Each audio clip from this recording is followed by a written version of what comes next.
You are listening to Something Rather Than Nothing. Creator and host, Ken Vellante. Editor and producer, Peter Bauer. This is Ken Vellante with the Something Rather Than Nothing podcast, and I'm actually really excited to be able to talk to Aunia Kahn again. We spoke, if you're a listener of the podcast, on episode 2, and the podcast is now up over 110 episodes, and I wanted to say a few words about Aunia.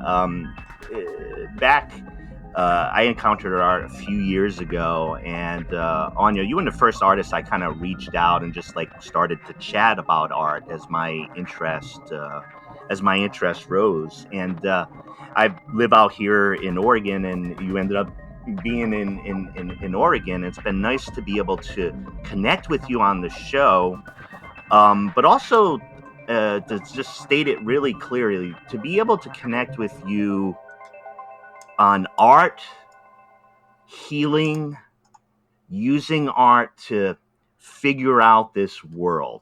And you are very helpful in my path on that. Aunia, so pleased to have you on the show again after you were the second episode. Welcome back to Something Rather Than Nothing. Thank you.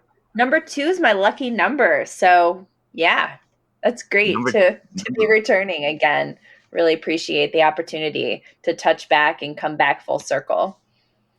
Yeah. And, well, there's been a pandemic in between, and there's been disruption to the economy and art world, social unrest, the exhibit of racial injustice, chaos, political chaos, coups at the Washington. Okay, Aunia, so things have happened between now and then, and I know even your art has moved along, changed, so I don't want you to help us understand the last couple of years unless you have some insight. But tell us what's going on with your art practice and what you've discovered. Sure. Well, what's going on in the world is definitely, I have clearly no idea. I'll have to say that. I still sit here and I'm just like, I'm not sure what's going on. The whole entire world just seems like it's on fire. It's a very bizarre time. But during that time, things have really shifted since our last conversation 2 years ago. We talked a lot about digital presence, and meaning me as a digital artist, not so much like a digital presence in the web world, but being a digital artist, and how that was a challenging thing to start in 2005. And at that point, we really discussed a little bit more about like the tactile need to want to touch mediums, and the fact that, if listeners didn't hear the previous podcast, I talk a lot about being allergic to everything. I'm allergic to various mediums. So basically, I was pushed into doing digital art because even touching a colored pencil could put me in the hospital. Graphite was one of the only things that I could use from time to time, but over the last, 15 plus years, 16 years, it's been really just primarily digital. And when I started out in digital, it was like really negative, like galleries didn't want to show it, you did not get support for being digital. Now we go 15 years later, we have so many digital artists. We have so many tools. We have so many tools now, like Procreate, that almost anybody could get in and learn that medium, which is exciting. And guess what I decided to do? I decided to flip the coin. Now I'm going the other direction. So when we talked last time, I said that I had recently been diagnosed a year prior to that, and had got on some pharmaceuticals that actually helped me be able to move into a better part of my life. But the cool thing is it actually got me to a point after we talked, November. So it would have been November last year when I actually picked up, May 2020, I picked up my first colored pencil. And November 2020, I picked up watercolor. And I have not had adverse reactions to have any hospital situations, which is so awesome. But it brings a whole other thing into play, though. I don't know who I am. You know? Yeah. So when you change mediums completely, like you go into this whole identity crisis. And I wasn't expecting that because I was just elated to do it, right? Like, oh, great. I can actually touch a paintbrush. I can actually buy Daniel Smith paint. And now I'm like obsessed buying paint. I'm like, which one of the 300 colors do I not have? You know, before I didn't have that option. And so now I'm like, oh, I understand why people collect hundreds of paint tubes. Like I get it now. I get it. I've been welcomed into that club. But I have gone through quite the identity crisis because, you know, I don't want the work to look like the old work, the digital work. But of course, the narratives and the stories and the person I am remains the same and ever changing. So just really trying to get my foot into who am I as a painter, you know, as a person that works in a mixed media kind of situation. And I was very, very, very honored to have Modern Eden and curator Mike Cuff of A Warholian offer to invite me to the recent exhibition called The Art of Art, where over 100 artists interpreted, I always have a hard time with that word, interpreted the idea of what art is from the artist's perspective. And so it was like my debut of the work that I had been doing since last May. And it was really exciting. And they also, I had a nice little write-up on White Hot magazine, which was really beautiful. Like they featured 5 of the 100 artists, and there was a little, you know, information about that like debut. So it was, the reason I mentioned that is just like, it felt so affirming. And no matter if I'm really proud of the work or I feel like I'm where I need to be with the work, because I don't feel that way.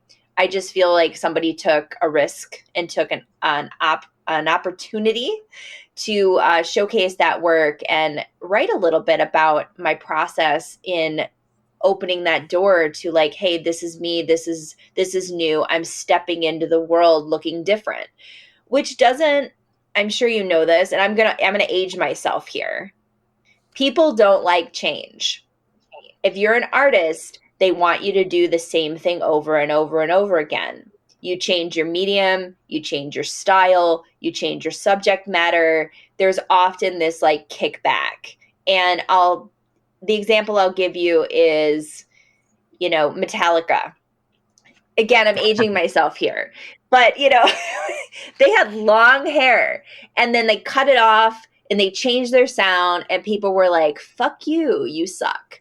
And for me, I never felt like that because as an artist, I'm so elated for people to like completely like change themselves and metamorphose into something new. I don't want you to do the same thing all the time. That bores me. And maybe I won't like your new sound. That's fine too. But I respect you for not continuing to do the thing that the masses want you to produce over and over and over again. I just don't have any interest in that. I don't have a lot of respect for that. Meaning that I'm totally supportive if that's what you want to do, but I also don't feel like you need to do that. You know what I mean? Like you don't have to be that person. You don't have to be a one-trick pony. And if that's how you make your living and that's like what you want to do, that's fine. I support that. But I don't have a lot of respect for people who do that and don't explore themselves or lie to themselves of who they are. Meaning they know that they don't want to do that. They know that they have something more inside. They know that they have another voice, and yet they're not willing to explore that voice because they're scared, you know? And I want to say real quick, when I say I don't respect that, I want to be clear. I don't respect us disrespecting ourselves. I don't mean that I disrespect those people. I'm saying like I don't respect people disrespecting themselves. We should not disrespect ourselves based on fear. Yeah. Well, I mean, there's I wanted to zone, like, go in right on that point, Anya, because here's the dynamic that I've observed in talking to a lot of artists, and as you know, I've followed your art for some time, and you are an artist that evolves, and I see that as a trait with a lot of artists, particularly over time, that I've been astounded in meeting artists and in developing my own art in how many different ways it manifests itself. And then I take that idea, right? So whether you're doing film, I know you've done music, and you're doing, digital art, and you've done a whole host of things. And I see artists operate, or their brains operate in that way.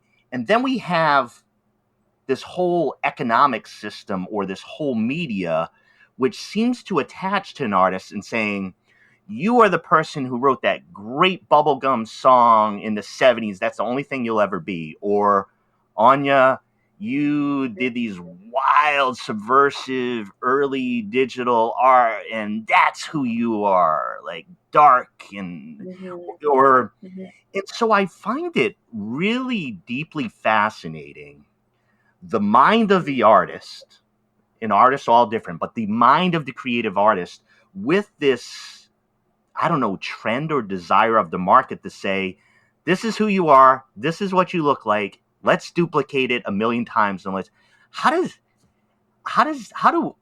if you're going to change an artist as an artist like you have, how do you do all that? How do you say, I'm an artist, I deserve to do this, the market says this, but I say this? How do you keep up your resolve and integrity in that process? It's really hard. It truly is, because it doesn't matter what you are and what you're doing. I mean, as a person who does web and graphic design and marketing and branding, when you're branding a company, you're branding them like their look, their feel, their colors, and the same with like an artist. When you're marketing yourself as an artist, there's this look, there's this brand, there's this voice that you have as an artist that then becomes marketable. And when you're working with galleries, for example, I mean, in contracts, they will say, if you are going to deviate from what we know, you have to tell us, because we have collectors that are interested in you. And the reason why we're inviting you to the show is because we expect X kind of work, which is totally understandable when we deal with it from a marketing business standpoint. And that's totally fine. But when you're trying to just like be yourself, you get to a point, I think this is what happens. I think you get to a point as an artist where when you're professional and you're showing in galleries, that you do the work that you're known for. And you continually send that in, you continually create that, you continually share that on Facebook. And then you get to a point where you start realizing that I'm not growing anymore. And yes, you can grow within what you're doing. But what I've noticed with growth with artists, it's not so much, I'm going to try a different color palette. Maybe I'll change my subject matter just a slight bit.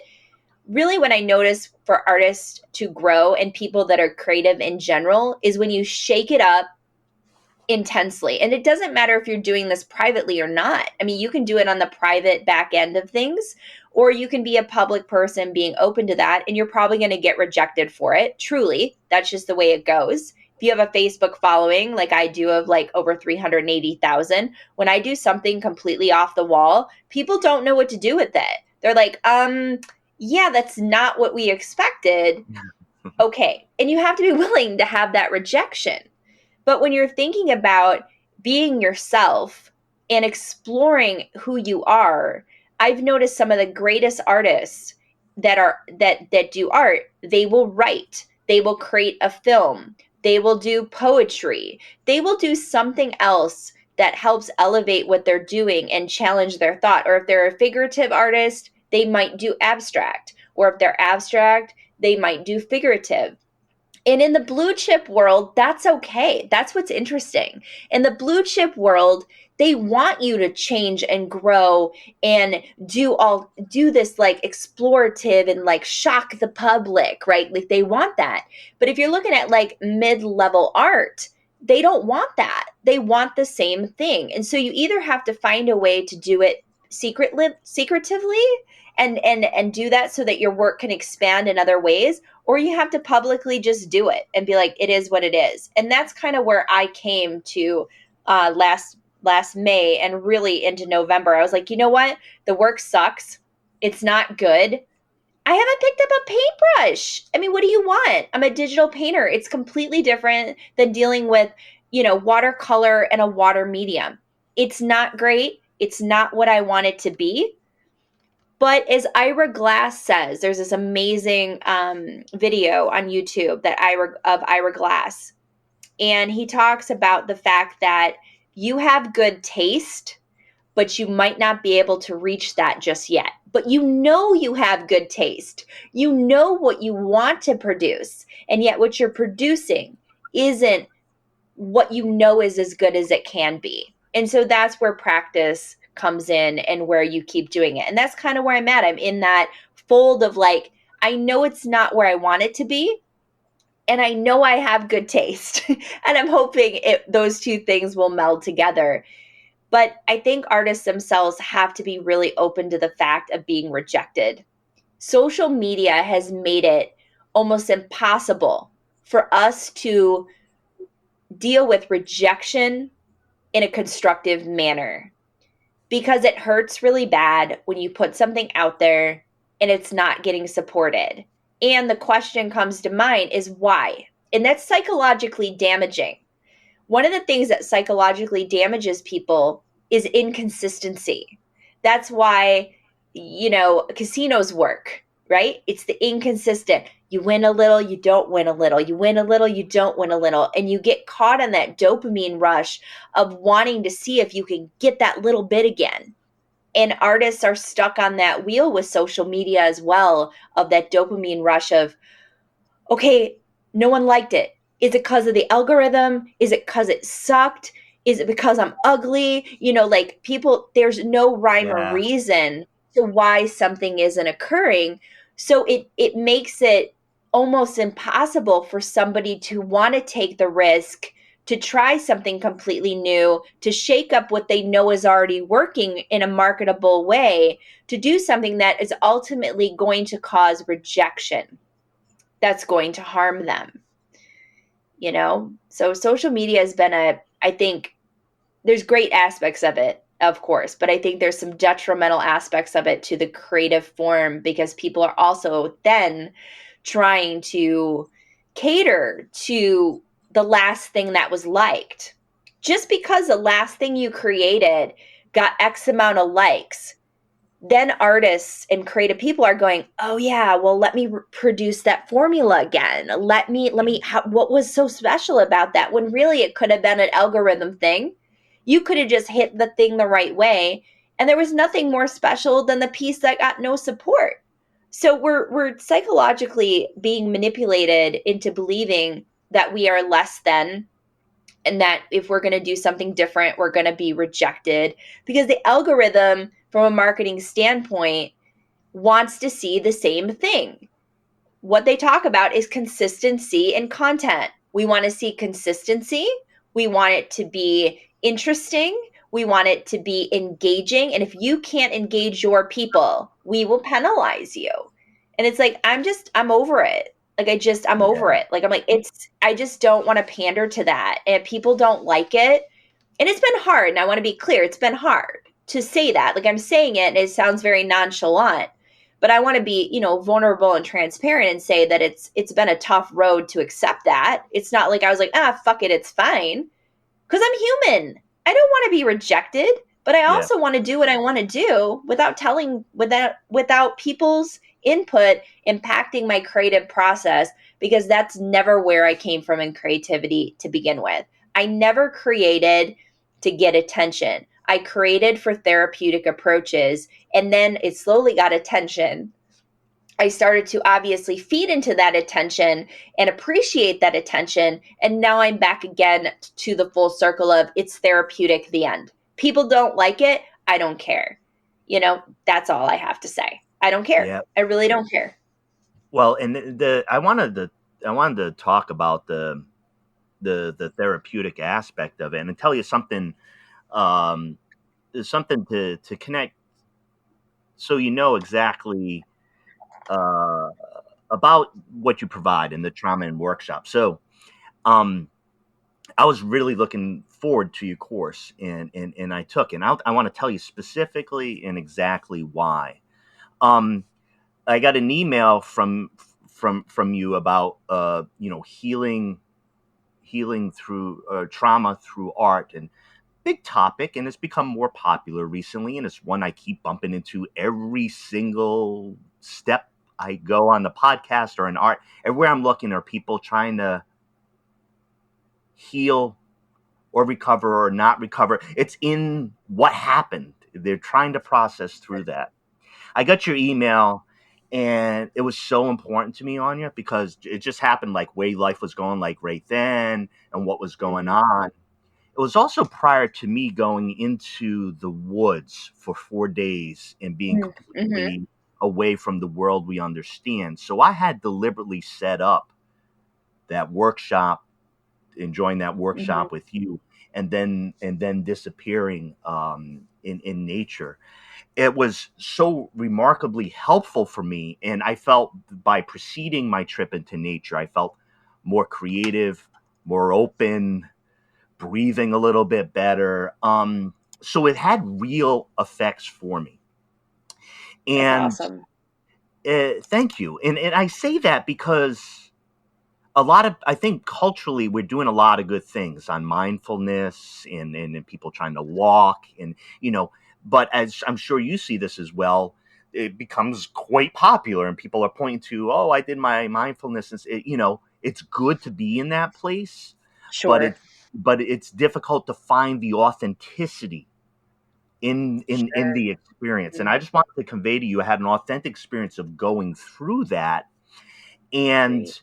I wanted, you talked about you going full cycle and saying, okay, we're talking art now, we're talking healing. You got that workshop, and could you just tell me and the listeners what you're thinking is behind that of, offering a workshop for somebody to creatively work through bad shit that's still bugging them? The nonsense of life. Yeah.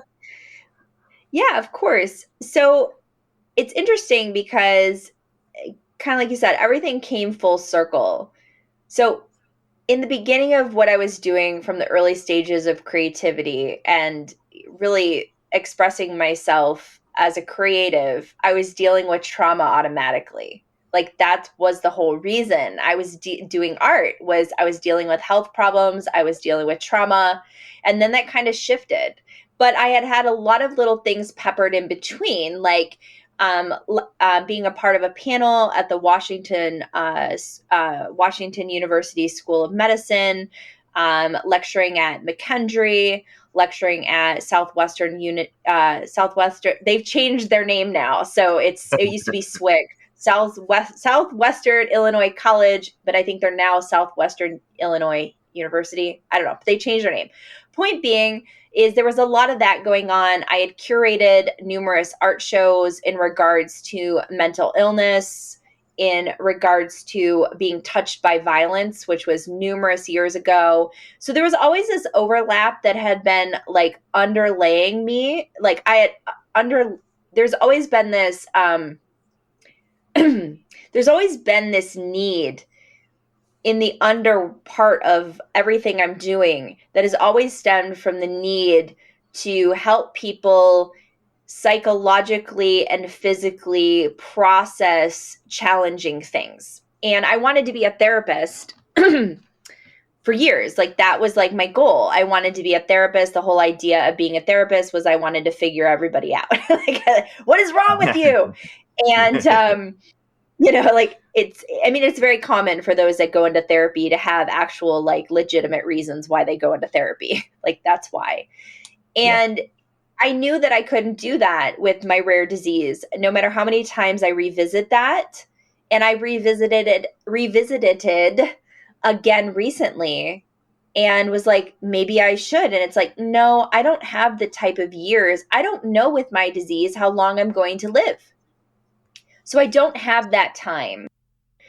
So not being able to, become a therapist, like I had mentioned, and trying to figure out alternative ways, it just came to this place again where I had this aha moment a couple months ago. And I was like, why not do this? Like, why not mix the things that I know the best? I mean, if you look back at my resume, the exhibitions that I've been a part of, the panels I've been a part of, the published projects that I have created, like the Inspirations for Survivors Oracle deck, like it's all there. Like that is my root system. That is like where the root of my creativity comes from. My creativity isn't really there to go out and like make a political statement. My art isn't there because I want to be in exhibitions. Like my art is there, my practice is there as a lifeline.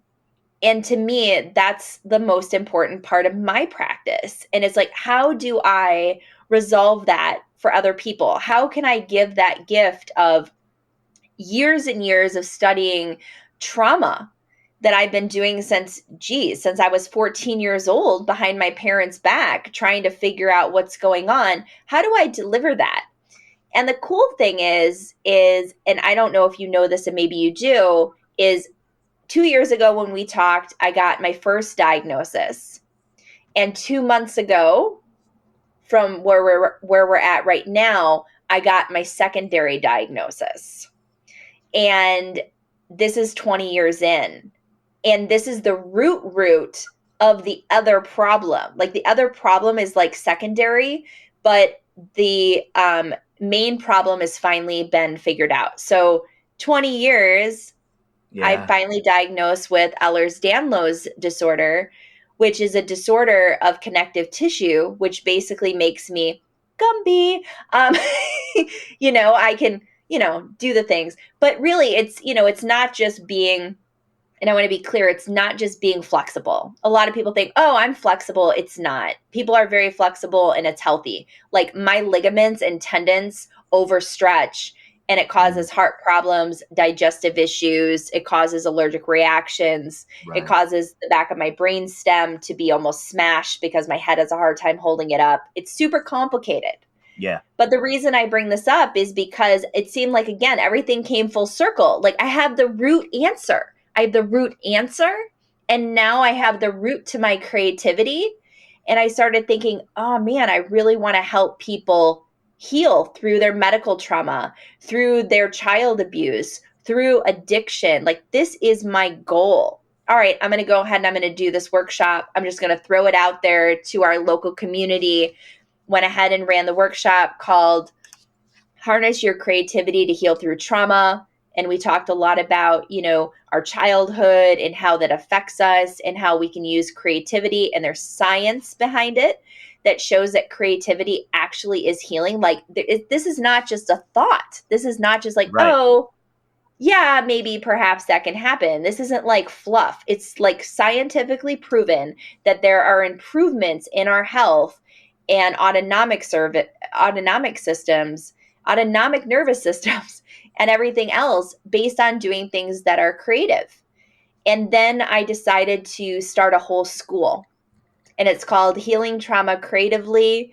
And I put out my first course last full moon, and I'm going to be launching my next course in 2 days, which is called Rewriting Your Trauma, which is something we did a little bit into that workshop that you attended, but I've expanded that more extensively. And that's kind of where I'm at. And I'm looking for more teachers. I'm looking for more blog people that are blog people. I'm pretty sure that's not like proper. That's a cool name.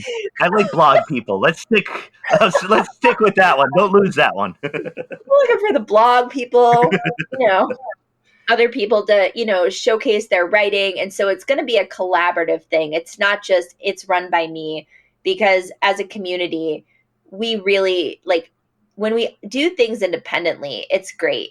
But when we can, as a community, come together and work together at a similar goal in life, then we're able to get a lot more done. So I've, trying to involve other people into teaching courses and writing articles and sharing their knowledge, because right now we need this. And that's the other thing I'll say. Again, it's full circle. Now the whole world is experiencing trauma, the whole entire world. When I started these studies and started having an interest, we weren't collectively going through a crisis like this. Yeah.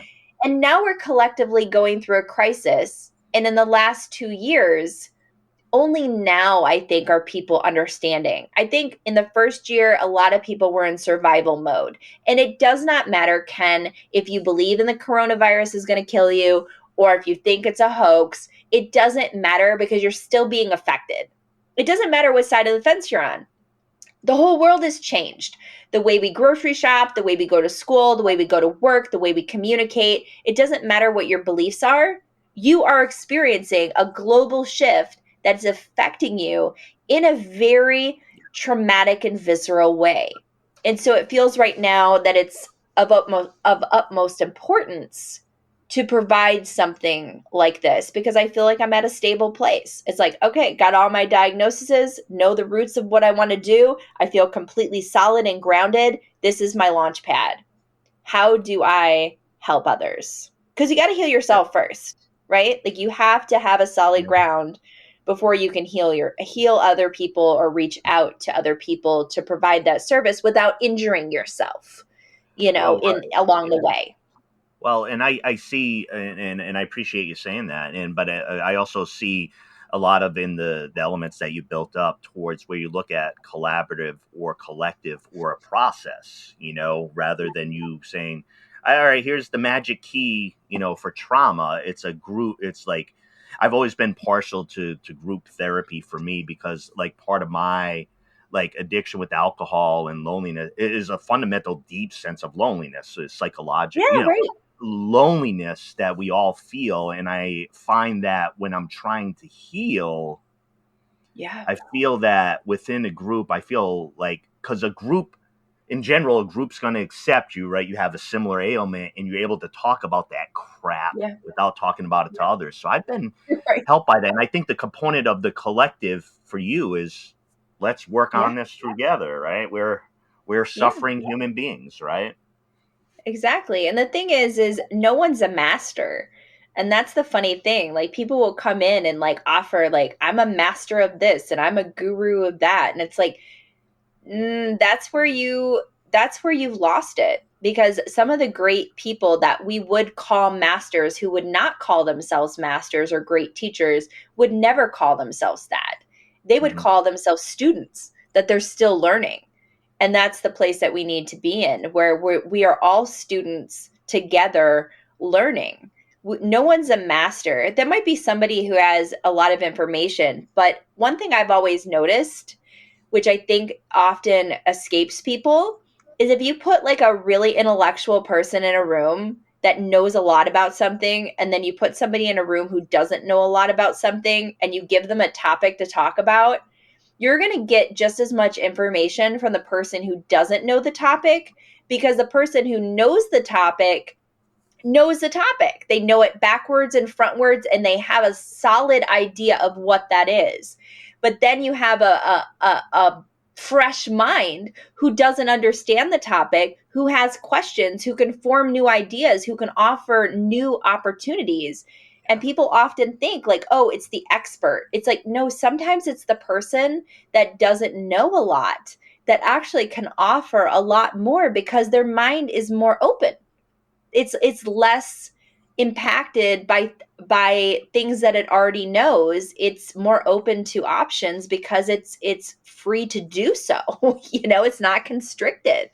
So we're all students. Well, even on yeah, I mean, even on the podcast itself, I mean, there's an approach as far as collaboration I could do, and it can always be more philosophy from philosophers. But I actually don't interview philosophers. I've spent years around philosophers, and I love them.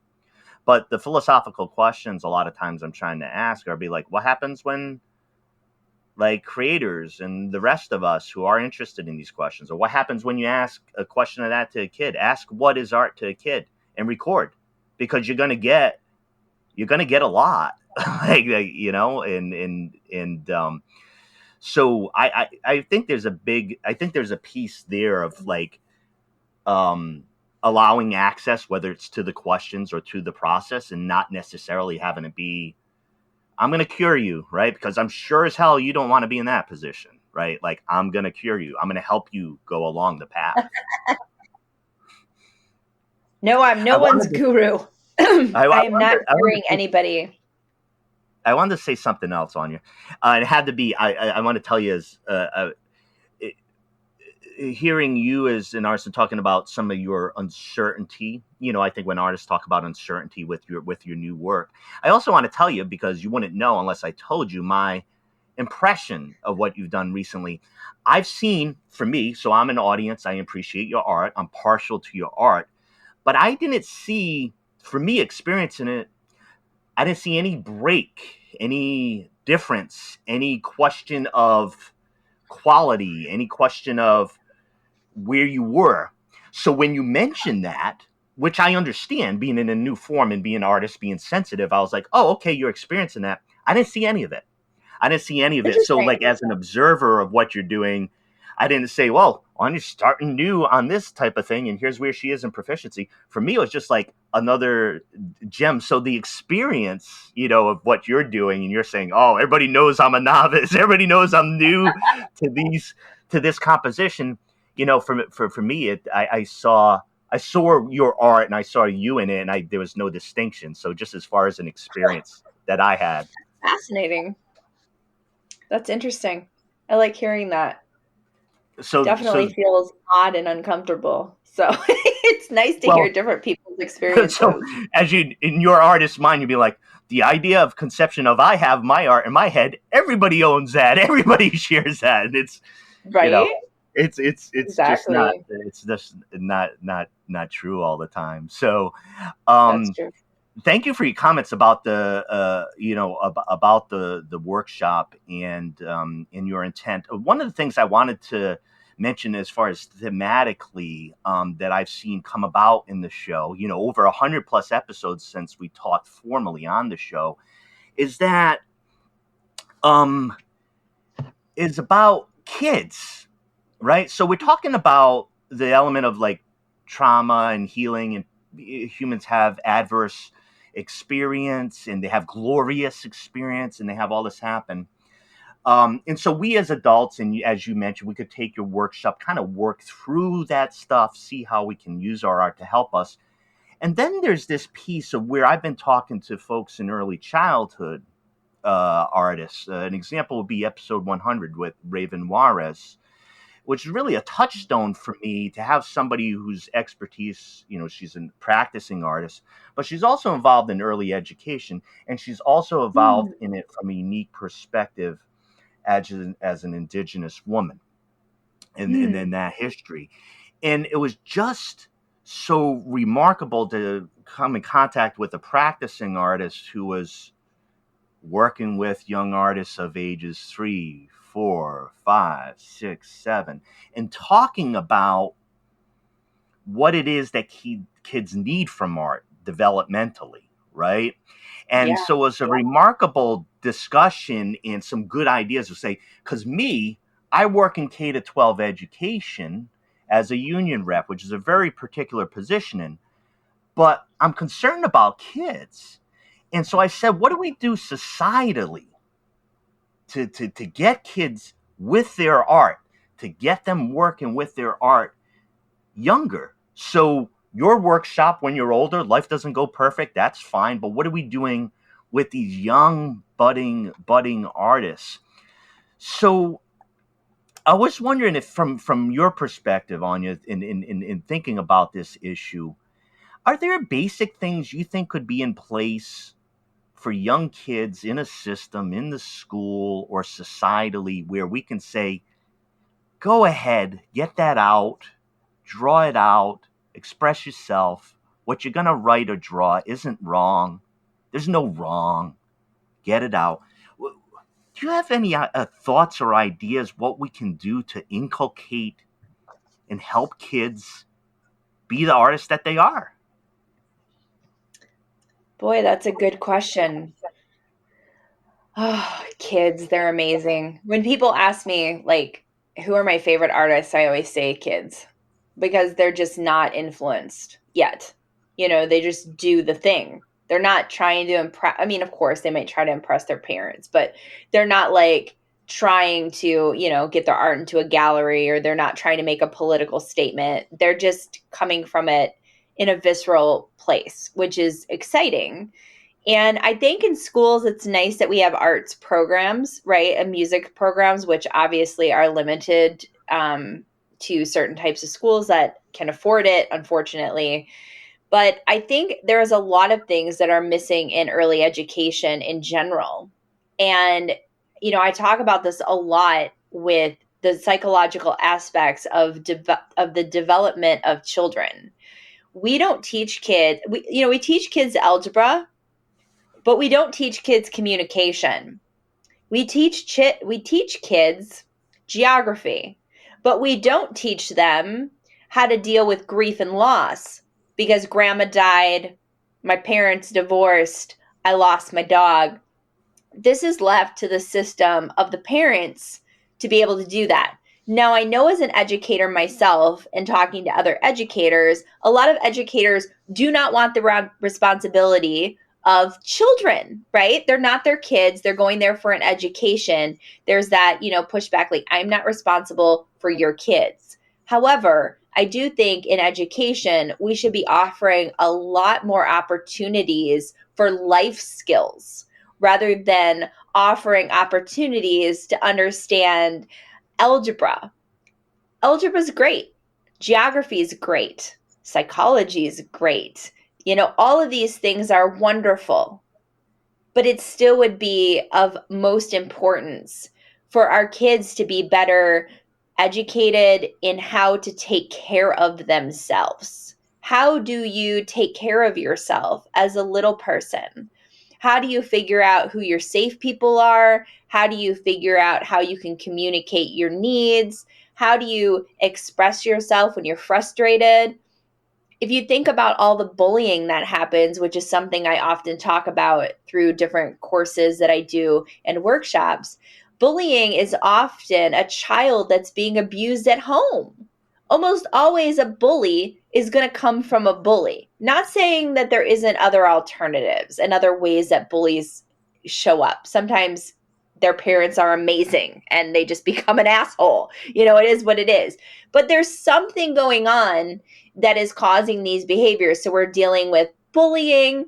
And I know that people say, oh, well, bullying is a part of life and, let kids toughen up and, they'll be okay. Well, great. Yes, I understand you can't protect your kid from everything. You're not going to be able to do that. People have to experience life. There's going to be bullies in life. There's going to be assholes in life. However, I was bullied growing up quite heavily, really heavily. And I almost took my life from being bullied because I had adverse childhood issues at home. And then I would go to school and I was being bullied at school and I was being physically bullied. I was being beat up. I had been spit on, a lot of wonderful, lovely experiences that shaped who I am today to obviously become more empathetic. And then later, in high school, I had enough and I ended up slamming somebody who was twice my size, and everybody's like, "Oh, okay, we're good." Right. I got my, I got my groove in there, and I never used it negatively. But the point is no one teaches kids how to effectively deal with bullies, deal with communicating, deal with expressing themselves. I mean, I understand that kids' brains aren't developed. Don't get me wrong. Psychologically speaking, kids go through developmental processes, through their life, and you see these changes of how they can first they're just really selfish, and then slowly they start getting a sense of self. And there's this, I'm not I'm not, deep into child psychology, but I have this understanding. So how can we look at kids and look at their developmental stages and implement things that can help them, like expressive arts. So what? Go to school and draw a sphere? Great. What am I learning from that? Like, that's wonderful. Doing something that they can do that's creative, that can help them to be well adjusted. It's a wonder why that we're so people are just not well adjusted. Like, generally speaking, when kids get out of school and they go into college, everything that they're learning, unless they have amazing parents, which most parents aren't super amazing because they're not well adjusted either, because they didn't get any good education to help them do these things unless they sought it out on their own. And generationally, that's also a thing. Generationally now, kids are more apt to be self-aware. I'm 42 years old. I wasn't very self-aware when I was 7, 8, 9, 10 years old. Like, I was like, where's the woods? I want to play. Now you have 10-year-olds out there I don't know, petitioning for things and fighting for animal rights. And, I'm like, I was talking to my partner the other day and he made some comment. We were watching somebody. He goes, these kids, they just pretend like they're self-aware. It was like it wasn't like a real thing we were watching. It was a video, a story, and these kids were self-aware. And I said, the shocking thing is that they actually are.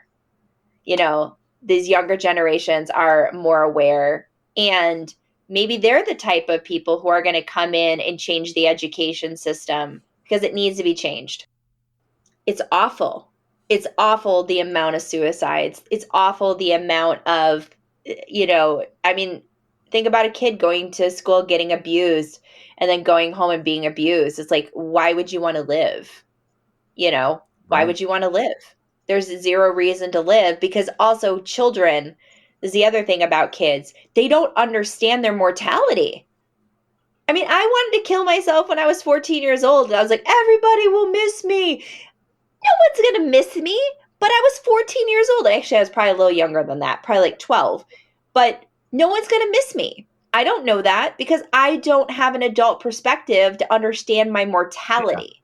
Yeah. And if we're not helping kids to not take their lives, we're not doing our job. So that's a very long answer because apparently that's just how I roll. But it's a big problem that I think we need to do, because it's so sad to see the state of the world and how the education system has not changed for hundreds of years, it feels to me personally. I'm not in the system, but everything that I've seen, there really hasn't been a great shift in how children and young adults are treated. Oh, and then there's this other thing. I was going to throw this out here. I met up with a group that was talking about education for kids, and because I do education through Lean Arts Council here, I do mentorship and stuff. And there was this workshop that I went to, and it was talking about how over the years kids had no autonomy, that it was like adults, right?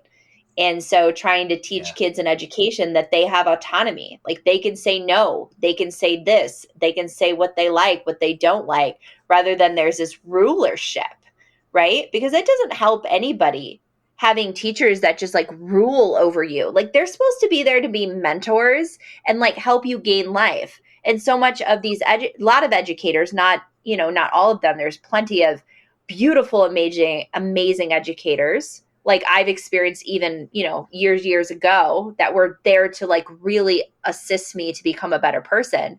But there's a lot of people that are in education that are there. They're like, do this, do this, do this. When I mentor, I give my kids choices. And I only started doing that in the last 2 years. And I kid you not, I will ask the students this: would you prefer to make a choice, or would you prefer for me to tell you what I want you to do? And all of them will say, I prefer for you just to give us direction, because that's what they've been taught to do. And I try to encourage them that that's not the way it should be. So anyway, I have lots to say on that. Oh, no. And it's something that I've seen, and thank you, because I know it's a monstrous question, but it's one that I keep bumping into. And it has to do with, I asked the question, I've asked it in different ways, but I asked the question now is were you an artist when you were born? Right. my implicit answer, I don't always express it. I always understand that there's an artistic component to human beings when they're born. I don't know the extent of it or what it is. And if that is the case, then what do we do to cultivate healing, talents, expression, communication, those type of things? And I appreciate your thoughts on that. I have a very different question, and it's unique, and I don't think it's terribly challenging, and it isn't terribly conceptual, but I'm telling and listeners, I like different questions. I'm just going to say that because that's exactly what I said in the last podcast. I like different questions. I remember that. So Aunia, I not listeners don't get to peek into the beautiful art and the beautiful plants and flowers and creativity. I've seen when you share your space in creative space. It's beyond lovely, beyond energetic. My question's a simple one. I find that as I've done more art and tried to set up things and put up paintings in my art area and things like that, I was wondering if you had some simple tips of using your space and where you are to encourage creativity, because I see you do that a lot. Like what little, you leave stuff out in places, just for people who are, saying I'm not an artist, but I do bump around my place, what are your thoughts on that? That's really funny that you say that. So my environment's definitely eccentric and really crazy. I even have a place on my website under About where it says garden and studio, because I kind of consider where I live to be like like a performance art piece. Like I'm living in it. And so I think really for people who are creative, whether or not they're artists or not, or they believe they are, but I believe everybody is an artist. I truly do. I believe every human being is artistic. They just don't know it or they've lost it. Is to really surround yourself with things that make you feel creative. And often artists have a hard time with their own work, meaning they like to do it, but they have a hard time seeing it, but yet they keep it out anyway because that's like their work and that's their station. And what I've learned, because I don't like looking at my work personally, and I think we talked about this in the last episode, where I'm like, I'm done with it when I'm done with it. Like, I'm good. Like, I don't need to see it anymore. Goodbye. Is to, unless you do like your work and you like to see it, and that's great too, but that can also influence you. So I feel that it's really great to put your stuff away and to really surround yourself with other artists that you like, other things that you like, such as plants. Like I have, probably like 25 plants in my studio, which is kind of crazy. But to me, I like the feeling of being in a jungle. The idea of like working at a desk and being with paper feels less natural to me. Like, I mean, it's natural, but it's, got this more solid feel. So having natural elements really engages my ability to kind of feel almost like in a meditative state. Like I'm almost like creating out in the woods, or I'm creating out in my yard, which is something nice. And then really taking the supplies that you do have, and it doesn't matter if you have little supplies or not, and setting them up like they're a thing, like you care about them. You care about your brushes, you care about your paints, you care about your pens, your pencils. Have it so it's somewhat organized. Make a freaking mess out of it when you're doing it. Like, don't get me wrong. I like have pencils on the floor, shavings on my lap, shavings in my hair. One of my the course that I'm filming right now, I filmed a whole video and I have like pencil shavings in my hair, and I just laughed at it. I was like, it is what it is. What am I going to do? But having those supplies, and also the idea, Ken, of doing something every day. Creativity will not find you. Motivation will not find you. It will not. You have to find it. And one of my practices is every day getting up, coming to the studio, and I don't care if it's doing a scribble, a Zentango, or however that word is. I don't even know. that thing that people do. Or it's a painting, or it's a poem, or it's something. I force myself, and yes, I'm using the word force because sometimes I don't want to do it. Sometimes I just want to get up and I want to go to work, or I want to get up and I want to go exercise, or I don't feel that. But it's like a muscle. Creativity is just like playing the guitar. If you do not play that guitar every day, you're going to lose your ability to be able to access your creative mind. And if you're able to pick up that guitar and play a 5-minute song every day, you're going to create muscle memory where then your body actually starts to crave the need to be creative, rather than going on this pendulum back and forth where you're like, I'm being creative, I'm really creative, and then, oh, I'm not creative, I'm not creative, oh, I'm creative, where it really does create this emotional instability in creatives, because it's like, I feel creative, I don't feel creative. I feel creative, I don't feel creative. Or if I'm not creative, there's something wrong with me. I'm feeling like I'm having block. It's like, no, you're not having block. You're just not doing it. Pull the paper out and don't have expectations. Pull out the pencil or the computer where you're writing your story and don't have expectations. Zero expectations. You just do. If you decide you're going to put blotches of watercolor all over the paper and you smash it around with your hands, you fold the paper up and crumple it, and then you open it and I'm like, oh, okay, that's great. That is fine. That is the thing. And so taking your environment, using it as an extension of yourself and the things that inspire you, and then making sure that you try your very hardest to respect your creativity, respect yourself as a creative person. Look at that as a part of you that your soul needs to speak. Your soul needs, that wants to do that. And it doesn't matter how ridiculous it is, just do it. Stop having pressure. I think that's the biggest thing I see with artists I've coached or when I ran the gallery. It's just there's so much pressure to perform, and your studio is not a performance.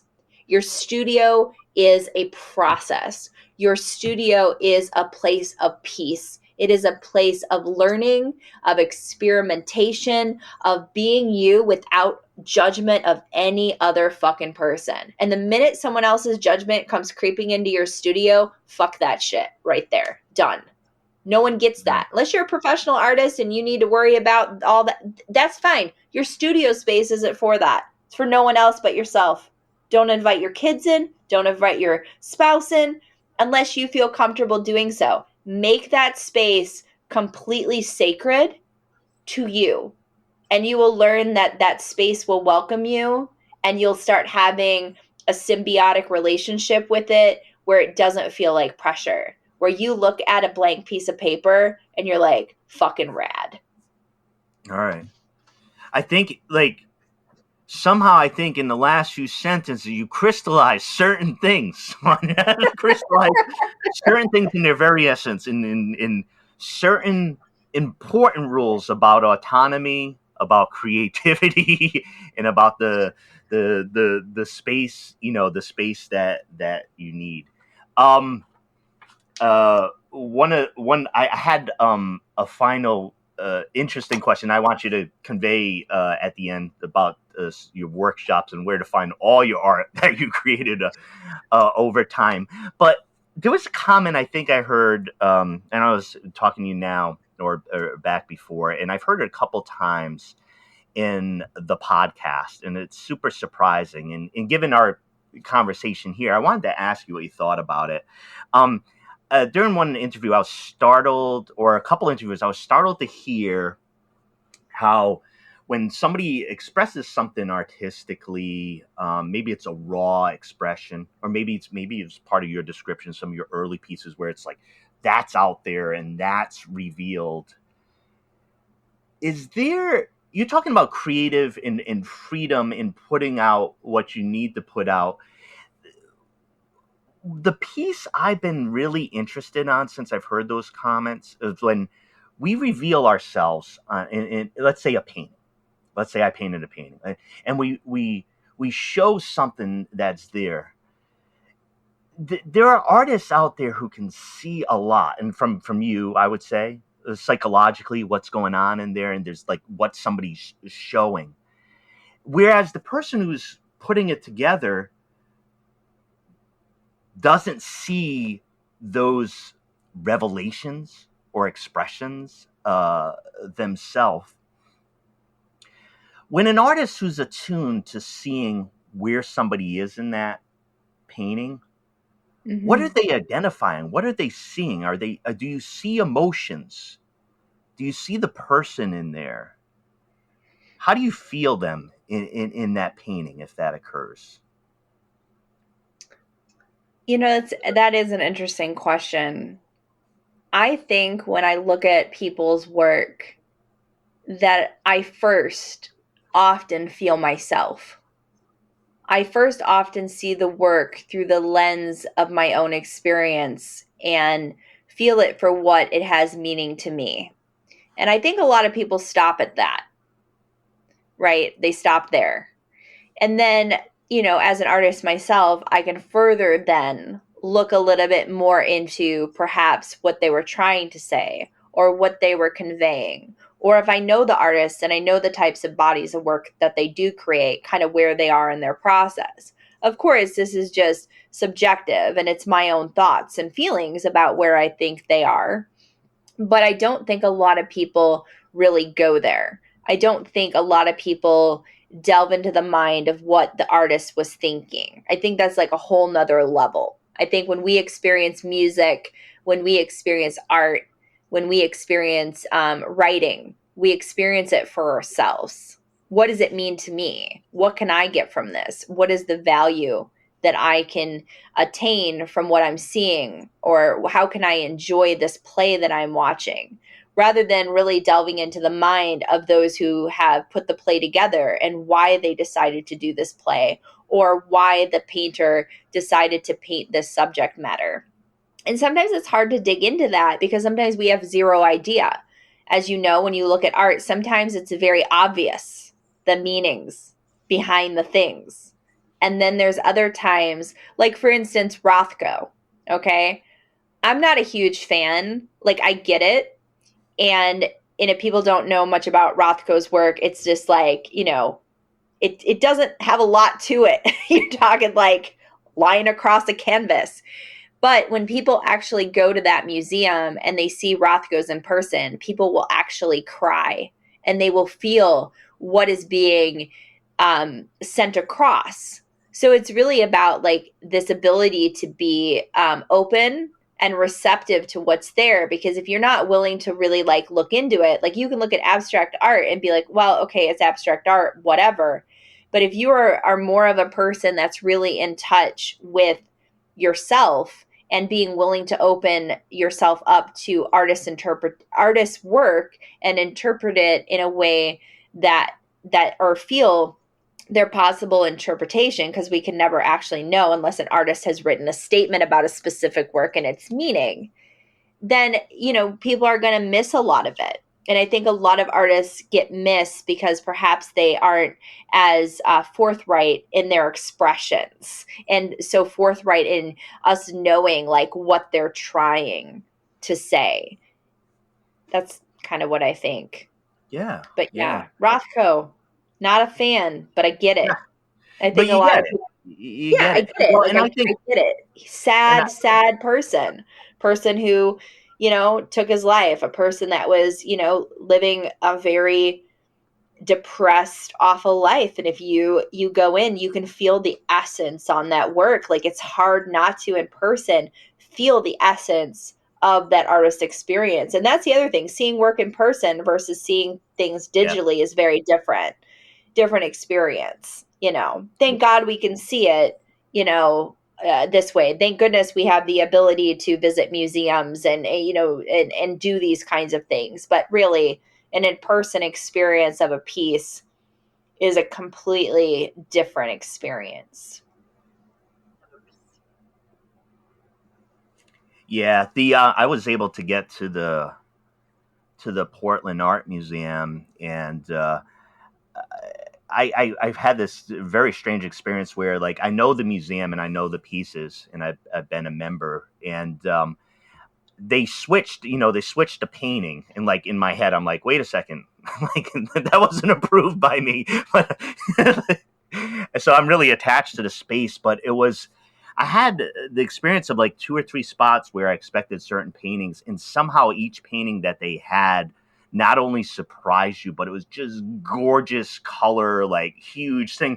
So I had this reaction to these separate spaces of just, I expect to walk by, just, hey, I'm going through the museum. And it was so fun. And the reaction I have to museums is something that I've traced and talked to people over time. And it's always in the sense of a spiritual experience or talking to artists. Like that's their church. Like it feels, for better or worse, formal, that there's energy, that there's feeling, that you almost want to have a revival there. So in person, That's funny that you truly say that. wonderful. Yeah. No, it's funny that you say that, because that is something that my partner just said to me yesterday. He was like, I was talking to somebody about my process, and they said to me, it's kind of like a church. And he's like, yes, it's kind of like a church. You know, it's spiritual. If somebody hasn't been there, it's hard to explain what that's like, you know, but everybody has their own church, you know, it just depends on what that is. And obviously not, when I say church, religious meaning church, but just a place that we go, we feel whole, we feel re-energized, you know, we are able to process and feel like we're loved and we're whole. That may be alone and it may be with others. I think my thinking on this, and I might have said it once before on the similarities of the experiences. I think sometimes if people are of faith and, you know, they believe, you know, in that realm, they have an experience of the sublime, something that's bigger than them, something that's ineffable, something that you can't quite understand. That could be God. And I think it could be, right? So whatever. But then you get to the art museum and you get to anybody with whatever belief system that they have. And I believe that when you have the emotional reaction, or rather stand in front of the altar, or you see a piece that is so deeply moving, you're experiencing the ineffable, like you're experiencing the sublime. You experience what it's difficult to express with words. And so I think a lot, for me, I've seen that, like, that's the analogy for the experience that I've had. And when you talk to churchgoers and you talk to people who love art to go to a museum, there's some pretty big words they're using to try to describe their experience of like whatever that was. Yeah, exactly. That is very, very true. It's an experience. Like if you can really feel art and you are like really open to an experience of it rather than just being with it, because there's that too, right? Like people can like look at art and just kind of like look at art, and then there's an experience of it. And just to be honest, like I don't have formal training. I didn't grow up in a place where I had arts education, as in like I went to museums or what. I didn't. And other people in my life have. And it took me a while in my life to actually learn how to experience art rather than just being with it and looking at it, but actually like experiencing it in a way that like goes through you, like into your gut, through your heart, like basically just pierces through your body in a way that, you know, it blows your mind. And almost anybody who experiences art can tell you, I have X piece or this piece or whatever that has spoken to me, and they can remember the pieces that have really spoken to them, their truth, because that's often what we're experiencing is our truth and the truth of others without any words, which is, like you said, ineffable. It's amazing. Yeah. Well, thank you. I'm excited to, as safe as possible, to always head into see physical art. Like I said, unfortunately, there's sometimes where the listeners, I get to indulge more than the listeners because I get to look at Aunia Kahn's art as I'm talking. Sorry, listeners, you can find it. Actually, that's a good segue. Aunia, where do they find you and your art, since I'm indulging myself in chatting with you and, and looking at your art? For the listeners again, what about the workshops? Where do they look for certain type of stuff that you have out there? Sure. So you can find my art at auniakahn.com. You can find me on Facebook and Instagram. I'm really active over there. I do an art share Friday that gets some good follows, meaning like anybody who shares their art gets a lot of support too. It's not like people supporting my art. It's a community thing that we do on my page.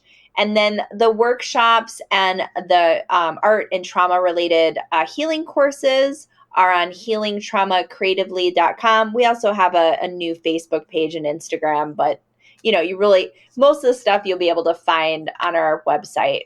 So that's kind of where you can find me. I have some stuff on YouTube, and you just Google me, you'll find me. I'm around. I hang out in a lot of places.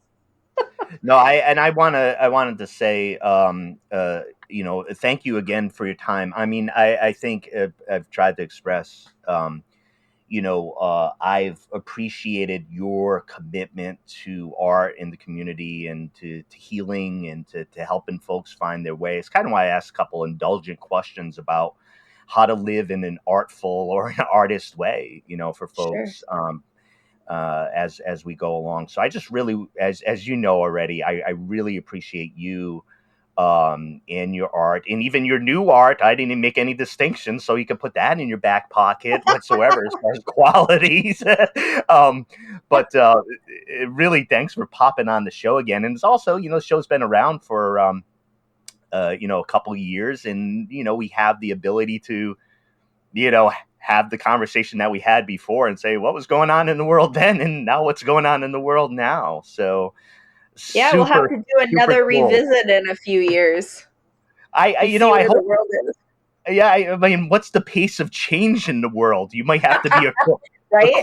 art correspondent every 2 weeks. I'm not going to obligate you, but we might need it. So too funny. Yeah, I don't know. We may be living on Mars by the next time we do this. So I don't know. The pace of change is quite interesting, but I'm so thankful. What? I think the rich are all showing us where they're going, and I think it's to another planet. But well, hey, I'll draw a painting to process my class hatred and anger towards people who are polluting the earth and then just going to leave it to go to another planet, leaving us behind. I'll create a painting. I'll process all those deep emotions I have.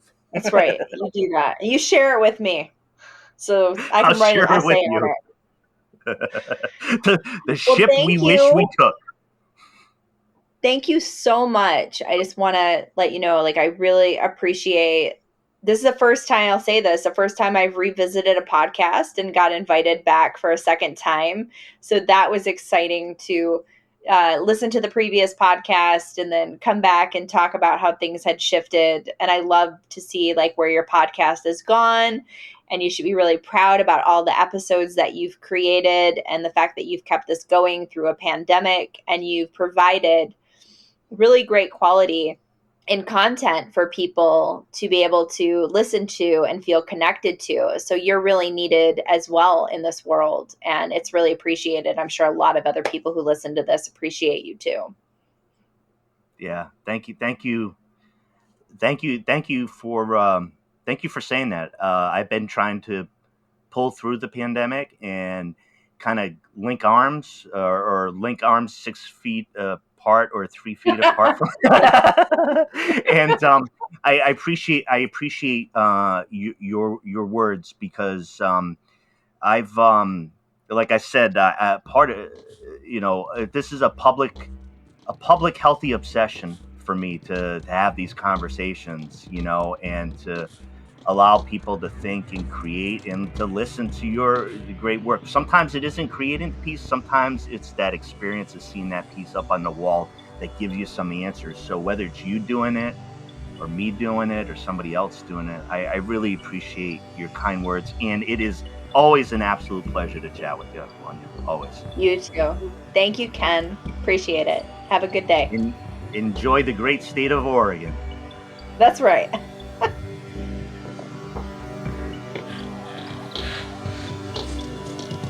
This is Something Rather Than Nothing,